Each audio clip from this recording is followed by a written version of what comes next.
Joplin officials work to finalize expanded flight schedules to more cities. The Senate could begin debating coronavirus relief as early as tonight. I'm Natalie Brand with a deal struck on direct payments, plus the warning from health officials to states that are loosening coronavirus restrictions. The 4 states' most watched news starts now. New air service is coming to Joplin after an agreement is reached for essential air service. This is KOAM News at 5. KOAM's Chris Warner is live at the Joplin Regional Airport with more. Well, Envoy Air is currently operating flights at the airport under the American Eagle banner, which is part of American Airlines. However, late last year, American Airlines announced they would be leaving the Joplin market. Now, American Airlines had entered the Joplin market under the Essential Air Service, or EAS, subsidy provided by the Department of Transportation. American began operating on its own without the subsidy a couple of years ago, but the current market conditions made it difficult for them to continue offering the Dallas and Chicago flights in the city. Through a new EAS bid, SkyWest will take over flights at the airport effective June 1st. SkyWest will be operating through United Express, which is a part of United Airlines, and that change means there will no longer be Dallas flights at the airport. Joplin Airport Manager Steve Stockham says the selection of SkyWest came after months of research and data collection. We knew the Chicago market was going to be a strong market, but we also didn't recognize how strong Denver was going to be out of that. So as part of this process, that was a huge part of the evaluation as we went through. Now, Stockham says there is no cost to the city or the airport for the EAS subsidy. Tonight at 6, we're going to hear more from Stockham on the changes and how some travelers feel about it. Reporting live from the Joplin Regional Airport, Chris Warner, KOAM News. Yes, thanks. We'll see you at 6. Doug Heddy joins us now with a first look at the weather on this beautiful day. Doug. Hey, Dow. Yeah, it's turned out to be a fantastic day for us today. High temps right around 70 degrees. We've had plenty of sunshine, a nice little southerly wind, which has been helping our temperatures warm up. 66 in Pittsburgh, 67 in Joplin, 68 in Miami. And we have these south winds at about 10 to 15. And of course, that has helped our temperatures warm up over the past several hours. Pretty much clear skies. Not much is going on here. In fact, nothing's going on across the Central Plains. Out to the west, you can see that system across southern parts of California. That's our next storm system that will start to affect us tomorrow night. Now, until then, we look pretty good. We'll drop back through the 60s, 50s, into the lower 40s later on tonight. We'll look at that next system here in just a bit. All right, we'll see you soon. Thanks, Doug. 4-state pharmacists would like to see more coronavirus vaccines go to more locally owned pharmacies. The owner of Walker Drug in Baxter Springs says they just started getting coronavirus vaccines last week. Many of them came today, including 100 doses of the Johnson & Johnson single-dose vaccine. But he wishes the doses had come sooner, since the pharmacy has been ready to get going for months. It was very frustrating in the very beginning because we were prepped and ready to go. We give vaccines all year round, and so this is nothing new. It's just a matter of you have to have the right vaccine, in this case the COVID-19 vaccine, in order to implement the inoculation, the immunization of our citizens. Tonight at 6, we're going to hear more from Caswell and how vaccine distribution is going in Cherokee County. There's optimism about the pandemic as COVID vaccine production is ramping up. However, the White House is warning that some states might be moving too quickly to roll back restrictions. Reporter Natalie Brand has more details from Capitol Hill. And the last thing we need is Neanderthal thinking. President Biden slammed the decisions by the governors of Mississippi and Texas to end mask mandates in their state. It is now time to open Texas 100%.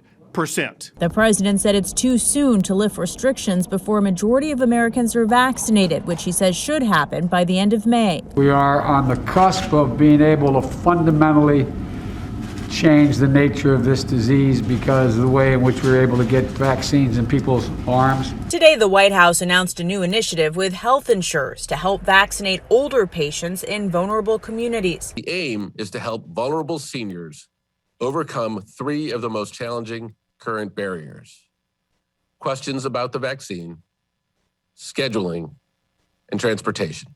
Here on Capitol Hill, the Senate is preparing to take up President Biden's $1.9 trillion coronavirus relief package, with Majority Leader Chuck Schumer saying debate could begin as early as today.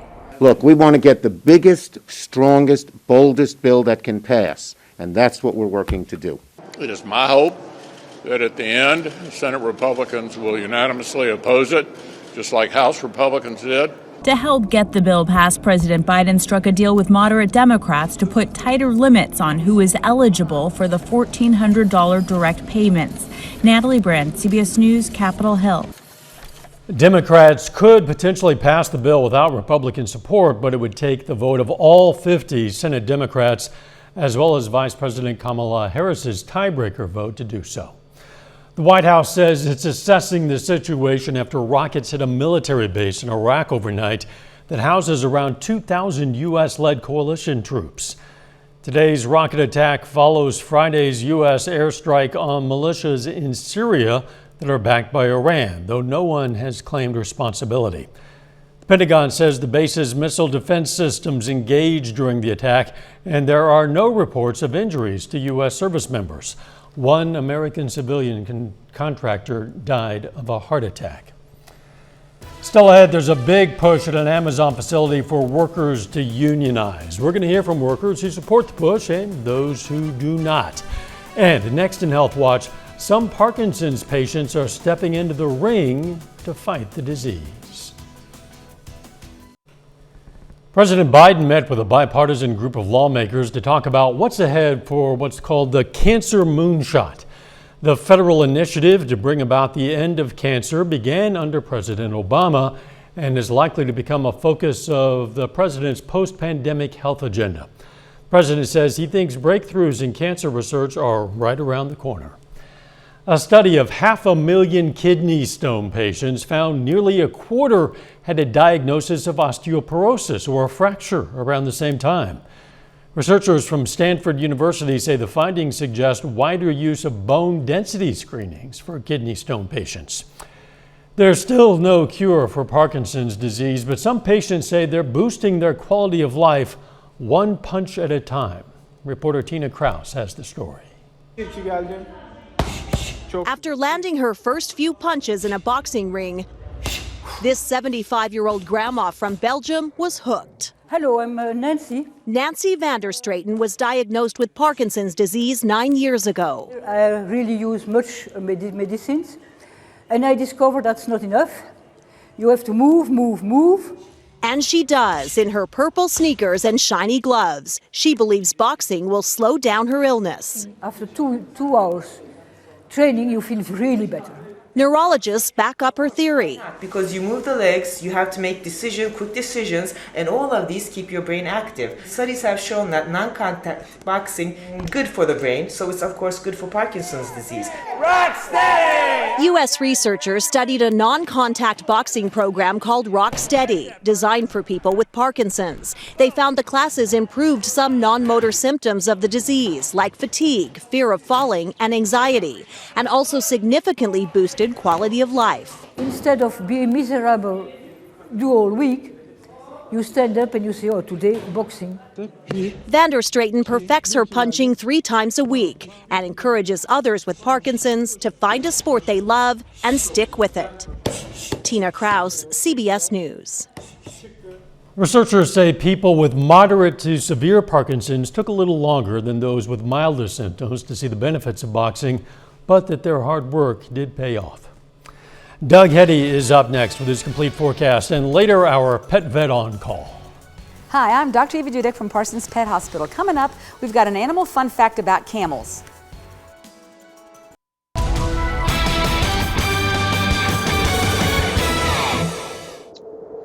Well, it definitely turned out to be a great Wednesday for us today. Temperature is fantastic. Really all week has been pretty nice as we have been warming through the 60s, but all the way up to 69 for a high today. Average high is 56 degrees, so a good chunk above where we should be. Tomorrow we're going to go up to about 71, so even a little bit warmer. 67 in Joplin, 68 in Miami, 69 in Parsons. Monette is sitting at 65, so everybody looks great sitting into the mid to upper 60s. And we aren't alone. Everybody across the entire Central Plains is warming up. We have Wichita at 68, near 70 in Oklahoma City. So at least everybody's getting to enjoy the very nice temperatures, all thankful to the winds. We got these nice little southerly winds at about 10 to 15, which are kicking in, and that's going to keep us from dropping off too much during the overnight hours for us tonight. Looking outside, this is from the station, currently sitting at 67.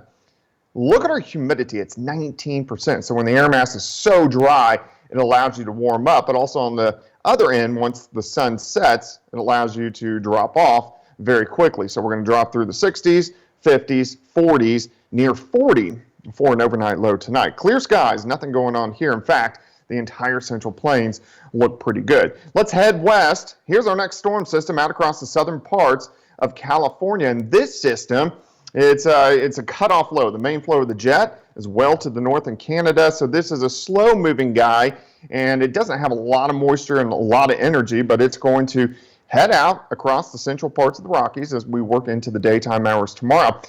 We'll stop this tomorrow evening. In fact, it looks like it's heading right for us, and then it kind of dips across the southern parts of the plains, and then almost into the Gulf of Mexico by the time we head into Friday. We will be affected by it, but most of the rain is going to stay to our west and also to our south. Let's go through time for us tonight. We'll drop back near 40, clear skies, great evening, great night. Here's the noon hour tomorrow. Still pretty much sunny skies, but look at the mid and upper level clouds increasing as we head through the day. But temperatures are still going to be really nice. I think most of us are going to warm near 70, 66 by noon, high temp right around 71 during the afternoon. Tomorrow night, clouds continue to thicken. Rain increases out to our west. We'll get a few random showers in here, especially after midnight, but these are going to be very light, very hit and miss. Here's Friday morning. You can see the light hit and miss showers across the region, and then they kind of sink off toward the south by the time we head into Friday evening, and they really roll away from us. So tomorrow, 71, partly sunny, cooler on Friday, high temp at 53, and we're going to have those on and off showers throughout the day. With this system, it's not going to produce a lot of rain. The rainfall amounts are going to be fairly light.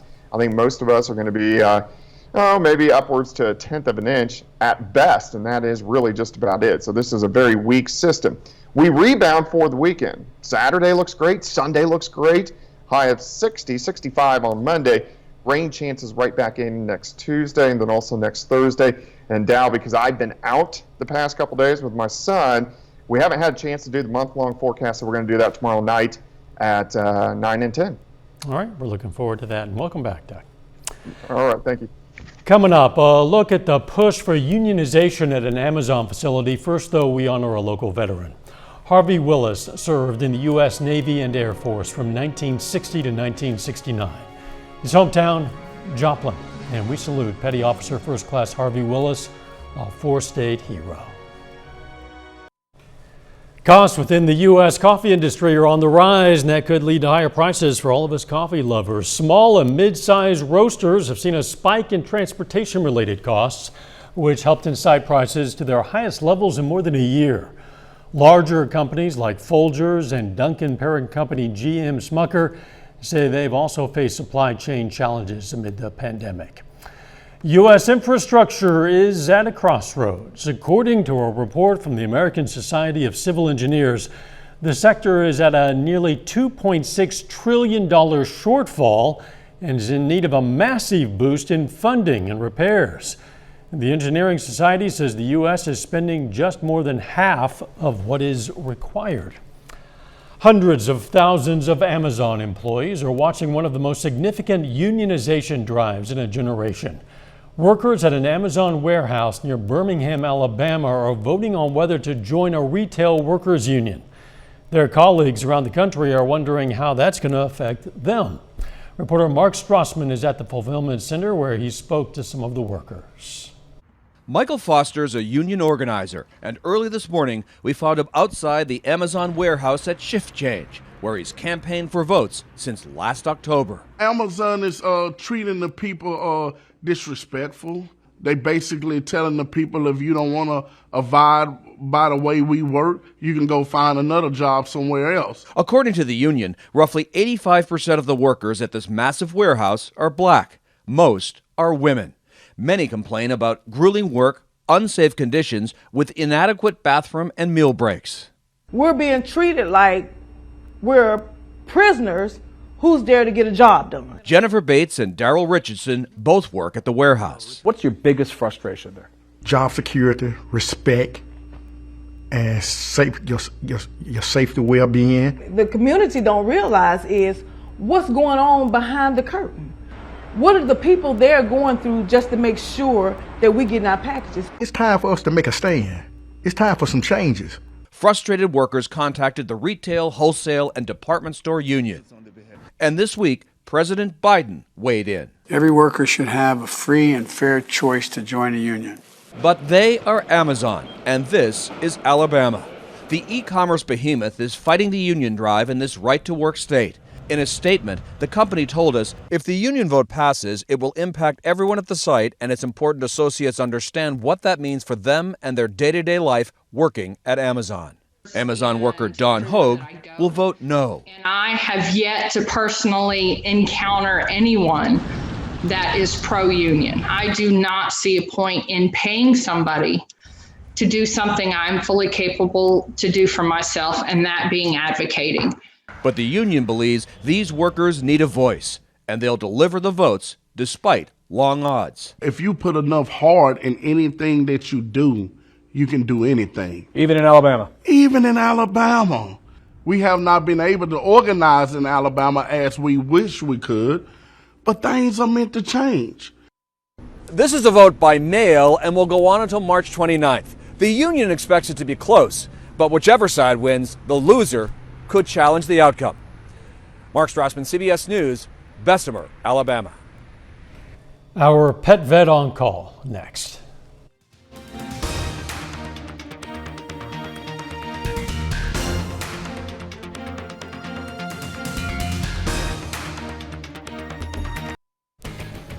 The CBS Evening News is next. Then on KOAM News at 6, we're going to hear from Cherokee County, Kansas officials on how vaccine distribution is going there.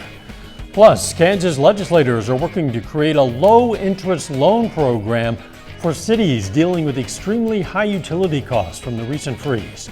And we're going to check out the 3rd Annual Engineering Day hosted at Crowder College. Stay with us for the CBS Evening News and then KOAM News at 6. In various environments, animals can adapt and evolve in order to survive, and that's certainly true for animals living in a desert. Well, today, our pet vet on call has a fun fact about the desert-dwelling animals, camels. Have you ever been told that when a camel drinks water, he fills up his humps with water? Well, to a certain degree, that is true. Their humps are food and water reserve stored as fat in the humps, which is what makes a camel allowed to walk across the desert for a long period of time without a lot of food and water and not suffer the ill effects like a horse would.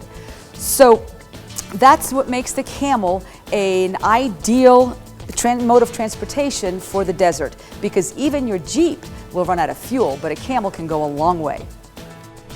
If you have a question, whether it's about a weird habit of your pet or a health concern, you just send it to petvet@koamtv.com. Dr. Eva Dudak from the Parsons Pet Hospital answers a different question or brings us a fun fact every Wednesday right here on KOAM News at 5. All right, let's check out this week's picks of the litter from the Joplin Humane Society. We've chosen Ellis, a male Labrador Retriever mix puppy. And from the SEK Humane Society, we've chosen this 5-month-old female short-haired cat named Callie. If you're looking for a pet, why not check out your local Humane Society? Pretty nice evening to take the pet out for a walk tonight, Doug Heddy. Yeah, the evening daylight hours are getting longer and longer, so we still have, an hour and 15 minutes that you can enjoy the very nice evening weather. Eventually, we'll drop back to about 40 later on tonight. 71 tomorrow, partly sunny skies. Then we'll start to get some showers rolling in tomorrow night and heading into Friday. Thanks, Doug, and thank you for joining us. The CBS Evening News is next. And of course, we're going to be right back here for KOAM News at 6. We'll see you then. In the meantime, let's take care of ourselves and each other.